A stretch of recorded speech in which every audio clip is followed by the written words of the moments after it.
Good morning students. मैं मधुबाला श्रीवास्तव, सहायक अध्यापिका, राजकीय बालिका इंटर कॉलेज। आज बच्चों हम लोग पढ़ेंगे निबंध रचना के संबंध में। निबंध कैसे लिखा जाता है, निबंध की रचना कैसे की जाती है, इसके बारे में हम चर्चा करेंगे। तो आइए देखते हैं हम निबंध रचना। निबंध क्या है? निबंध रचना के पहले हम ये जान लें कि निबंध किसे कहते हैं। निबंध को लेख भी कहा जाता है। गद्य साहित्य में निबंध को एक स्वतंत्र और सर्वश्रेष्ठ विधा के रूप में अपनाया गया है। जैसे हिंदी गद्य साहित्य की कई विधाएं होती हैं, जीवनी, संस्मरण, उपन्यास, कहानी। उसी प्रकार निबंध भी गद्य की एक विधा होती है। इसके माध्यम से हम जो है अपने विचारों को प्रकट करते हैं। निबंध के माध्यम से लेखक अपने मनोभावों को व्यक्त करता है। यह निबंध जो है रचयिता के व्यक्तित्व का परिचायक होता है। उसमें उसका व्यक्तित्व झलकता है, उसके विचार दिखाई देते हैं, उसका निजीपन दिखाई देता है।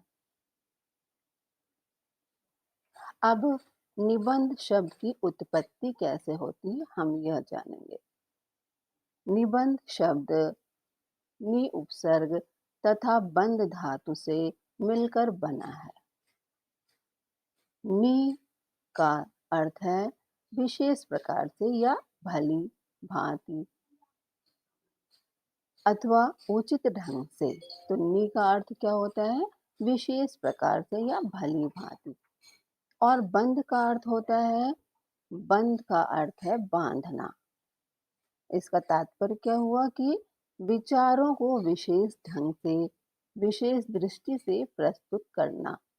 अर्थात निबंध उस गद्य रचना को कहते हैं जिसमें एक सीमित आकार के अंदर किसी एक विषय का वर्णन एक विशेष निजीपन, स्वच्छंदता, सजीवता, संगति एवं सुसंबद्धता के साथ किया जाता है।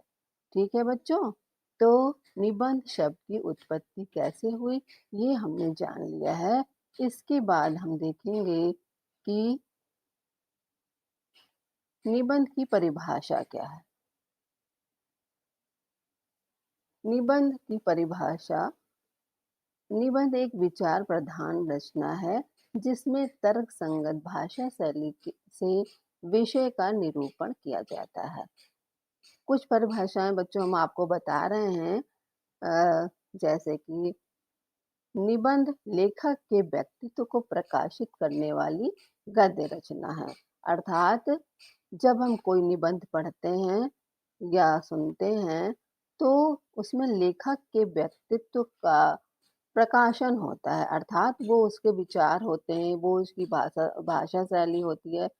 तो उसके बारे में भी हम जानकारी प्राप्त कर सकते हैं कि लेखक के अंदर क्या विचार चल रहे हैं। अब दूसरी परिभाषा हम देखते हैं सीताराम चतुर्वेदी जी की। सीताराम चतुर्वेदी जी बड़े शिक्षाविद हैं। इन्होंने बताया है कि साधारणतः निबंध वह साहित्य रूप है जो ना बहुत बड़ा हो, ना बहुत छोटा हो, जो गद्यात्मक हो।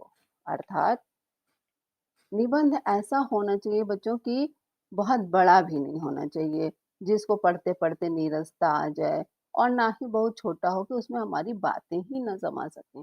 तो इसलिए किसी भी विषय पर निबंध लिखने के समय हमको यह ध्यान रखना चाहिए कि वह ना बहुत बड़ा हो और ना आकार में बहुत छोटा हो। अब देखते हैं हम कि निबंध की परिभाषा के बाद निबंध की क्या विशेषताएं हैं। परिभाषा देखने से हमें उसकी कुछ विशेषताएं दिखाई पड़ती हैं। तो विशेषताएं ये होती हैं निबंध की कि संक्षिप्तता, और दूसरी विशेषता यह है पूर्णता।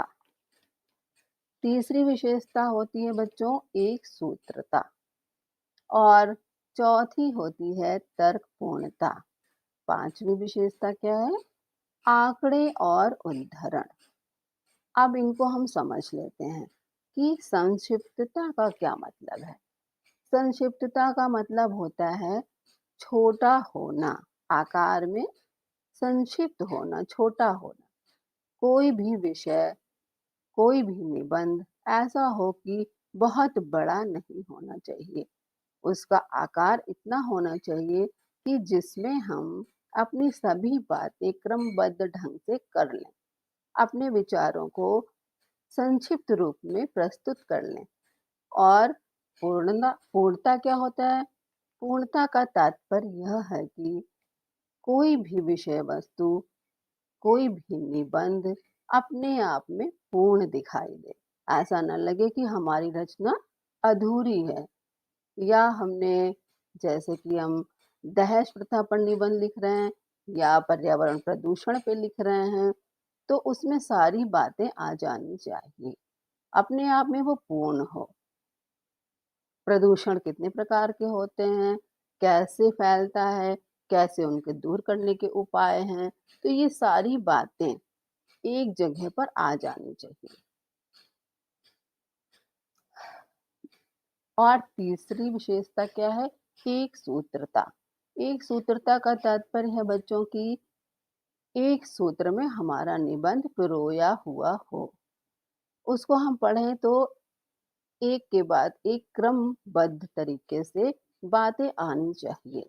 जिस विषय पर हम निबंध लिख रहे हैं, वह शुरू जहाँ से होता है, जैसे कि हम किसी त्योहार के ऊपर निबंध लिख रहे हैं, तो उसके मनाने का कारण, समय, ये सब क्रम से आने चाहिए।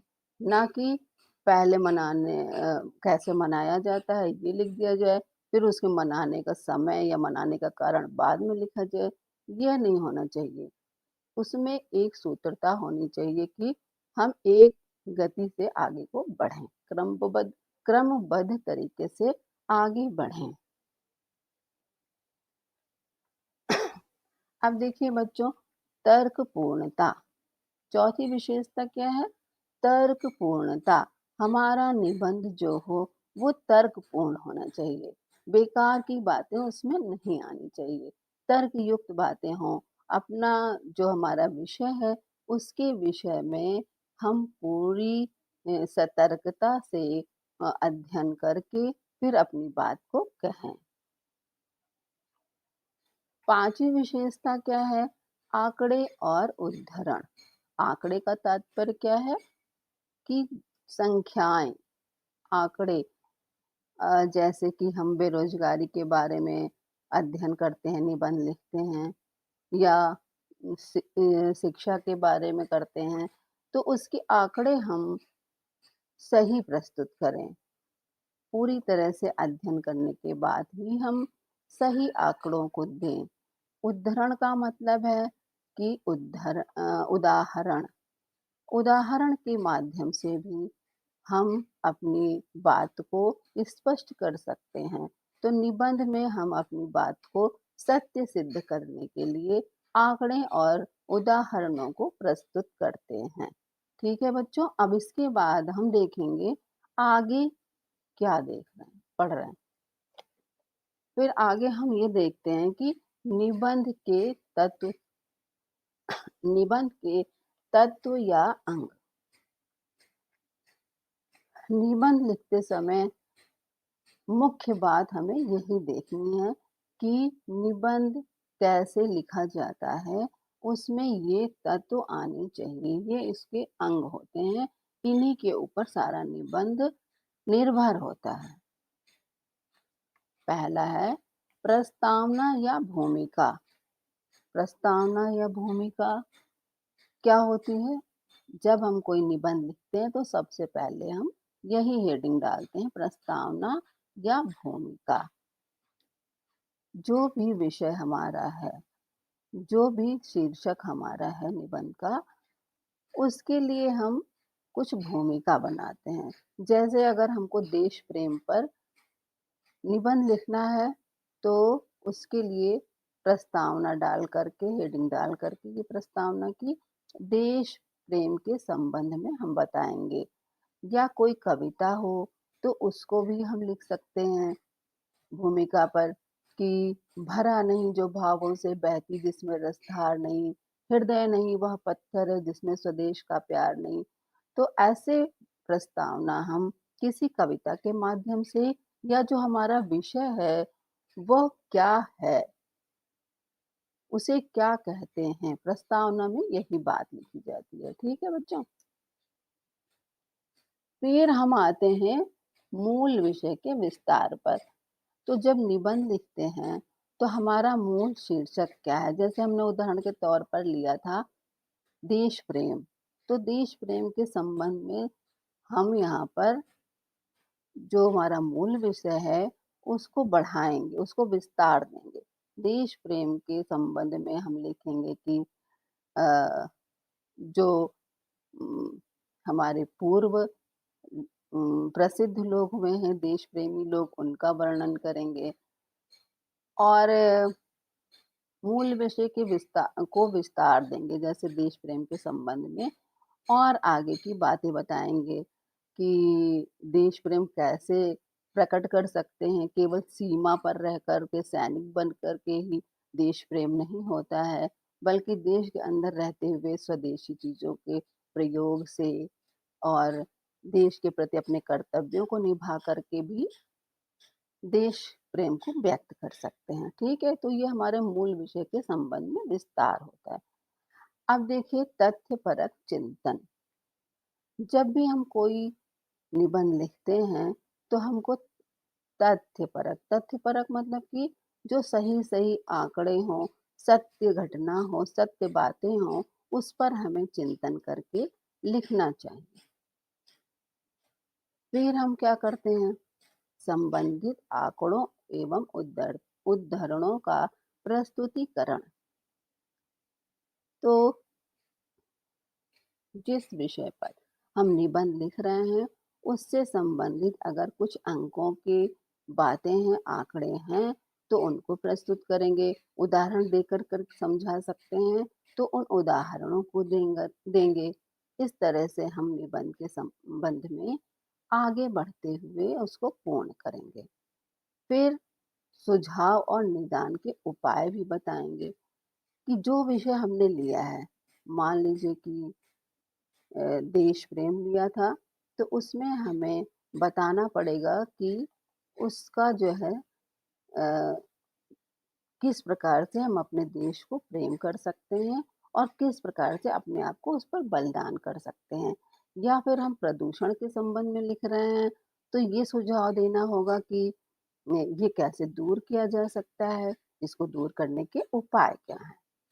तो हम जो भी विषय लेंगे, उसका निदान भी प्रस्तुत करेंगे। उस समस्या का कोई भी समस्या है, दहेज प्रथा है या बेरोज़गारी है, जो भी निबंध हमारा है, उसको दूर करने के उपाय भी हम बताएँगे, ठीक है? फिर अंत में हमारा एक हेडिंग आता है उपसंहार। कोई भी निबंध प्रस्तावना से चलकर उपसंहार पर समाप्त होता है। तो उपसंहार क्या होता है? किसी भी निबंध का सारांश होता है। शुरू से लेकर के अंत तक जो हमने बातें बताई हैं निबंध में, उसको हम अ, 4-5 लाइनों में सारांश के रूप में लिखते हैं।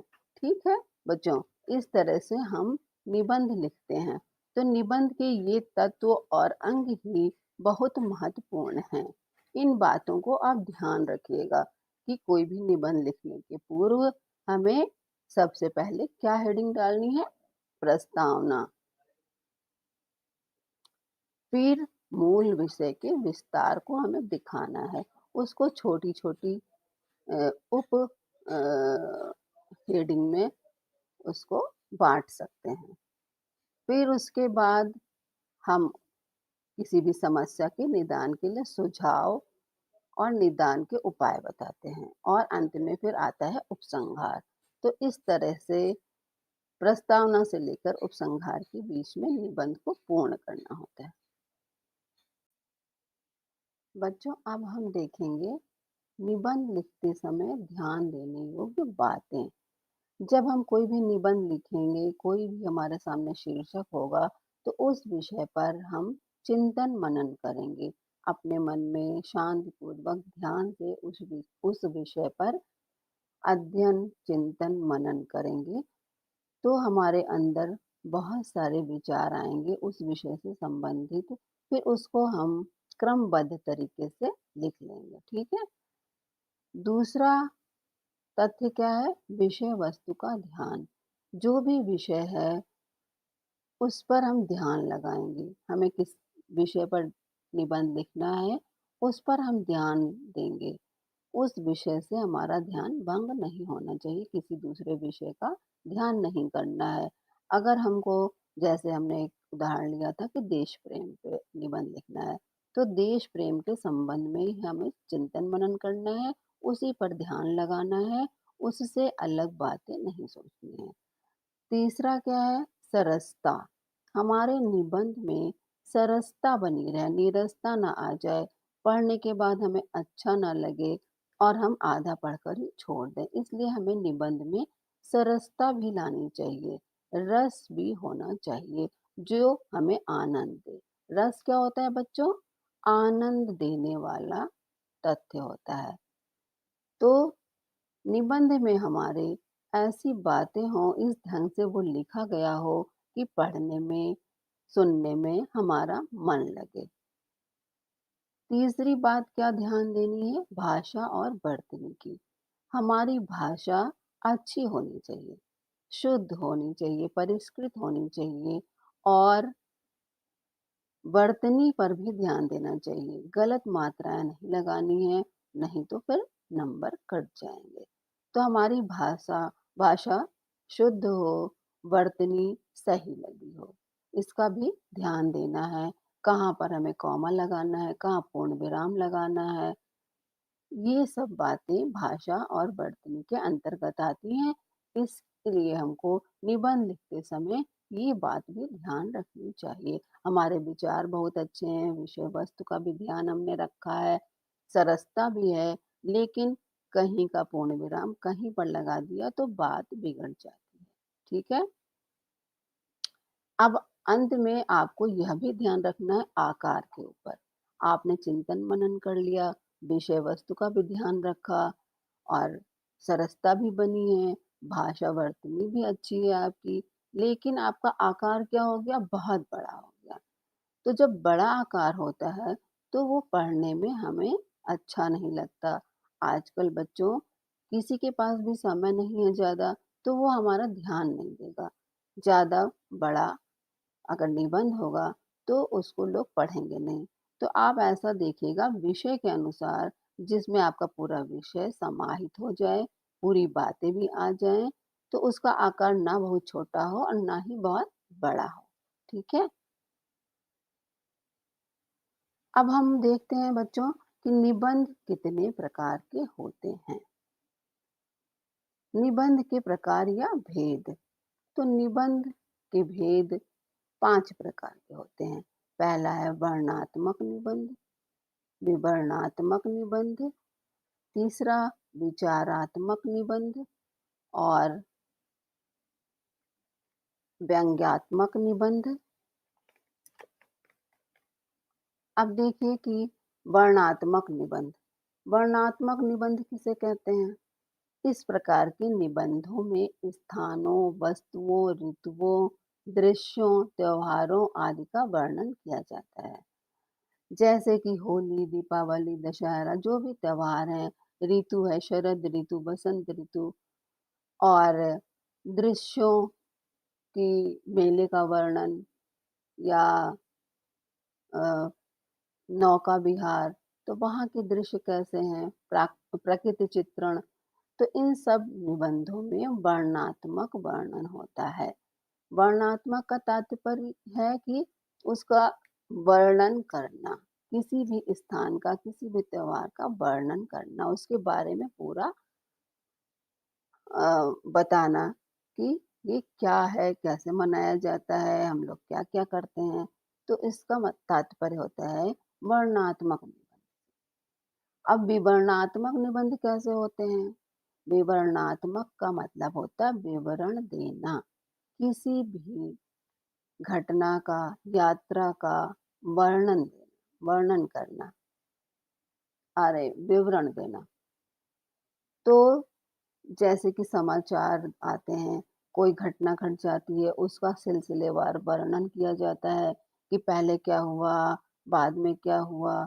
कोई यात्रा करते हैं तो हम कहाँ से चले, फिर पहली जगह कहाँ पहुँचे, दूसरी जगह क्या कहाँ पहुँचे, क्या-क्या घटनाएँ घटी। तो इस तरह का जो भी विवरण दिया जाता है, उसे विवरणात्मक निबंध कहते हैं। फिर आता है बच्चों विचारात्मक निबंध। विचारात्मक निबंध वह होता है इसमें किसी विचार, समस्या, मनोभाव आदि के विषय में परिचयात्मक, व्याख्यात्मक अथवा विश्लेषणात्मक लेखन जो होता है वह विचारात्मक निबंध कहलाता है। जैसे शिक्षा, मित्रता, विज्ञान के लाभ हानि आदि इस प्रकार के निबंध होते हैं जिन पर हम अपना विचार व्यक्त करते हैं। तो हमारे जो विचार होते हैं, जो हमारे मनोभाव होते हैं, वह जब हम स्पष्ट करते हैं या व्यक्त करते हैं, तो वो निबंध कहलाते हैं विचारात्मक। जहाँ हम अपने विचार प्रकट करें, किसी समस्या के बारे में, किसी विषय के बारे में कि हमारी राय तो ये है, हमारा कहना ये है, तो ये होते हैं विचारात्मक निबंध। ठीक है बच्चों? अब भावनात्मक निबंध भी होते हैं। भावनात्मक निबंध क्या होता है? इन निबंधों में भावों की प्रधानता होती है। ऐसे निबंधों में परोपकार, सदाचार, देश प्रेम, राष्ट्रभाषा आदि जिनसे हम भावनात्मक रूप से जुड़े होते हैं, जहाँ पर हमारे भाव प्रधान होते हैं और विचार गौड़ होते हैं। विचारों पे इतना ध्यान नहीं देते जितना कि भावना पर देते हैं। ठीक है बच्चों? तो जहाँ पर भावना हमारी ऊपर होती है, कोई भी भाव हो, प्रेम का भाव हो, स्नेह का भाव हो, लगाव का भाव हो, तो वो भावनाएँ हमारे अंदर आ जाती हैं। तो प्रधान जो निबंध होते हैं, जिनमें हम डूब जाते हैं, तो वो होते हैं भावनात्मक निबंध। और अंत में देखिए अब व्यंग्यात्मक निबंध। व्यंग्यात्मक निबंध क्या होते हैं? व्यंग के माध्यम से हम अपनी बात को कहते हैं। समाज की विद्रूपता, राजनीतिक छल प्रपंच, धार्मिक पाखंड आदि पर व्यंग के कठोर प्रहार करके जनमानस को हम उद्वेलित करते हैं। तो जो भी लेखक है, वो व्यंग के रूप में समाज पर कुठाराघात करता है। राजनीतिक छल प्रपंच जो चलते रहते हैं, राजनीति पर व्यंग करता है। व्यंग का मतलब होता है कि ऐसी बात कहना जिससे उसका मन विचलित हो जाए। जो धार्मिक पाखंड होते हैं जैसे हमारे यहाँ प्रचलित है कि पूजा-पाठ, दिखावा, तिलक लगाना, माला जपना, तो इनके ऊपर अगर हम व्यंग करते हैं कि अगर माला जपने से हमारे कार्य पूर्ण हो जाए, तो हम माला ही जपते रहें दिन भर। तो इस तरह से जो अ, व्यंग होते हैं, व्यंग करने पर भी समाज को सुधारा जा सकता है। तो ये होते हैं व्यंग्यात्मक निबंध, जो हमारे मन को उद्वेलित कर दें, हमारे मन को ऐसा कर दें कि हम उस पे सोचने के लिए मजबूर हो जाएँ, वो व्यंग्यात्मक निबंध होते हैं। तो बच्चों, अब ये पाठ यहीं पे समाप्त होता है। हमें पूरी उम्मीद है कि आपने निबंध रचना सीख ली होगी, निबंध कैसे लिखा जाता है, निबंध में क्या-क्या ध्यान देने योग्य बातें हैं और क्या-क्या मुख्य तत्व होते हैं। किन हेडिंग को डाल कर के हम अपना निबंध शुरू और समाप्त करें। तो आप लोग इन बिंदुओं को ध्यान में रख कर के अपने निबंध को लिखने का अभ्यास कीजिएगा। ओके।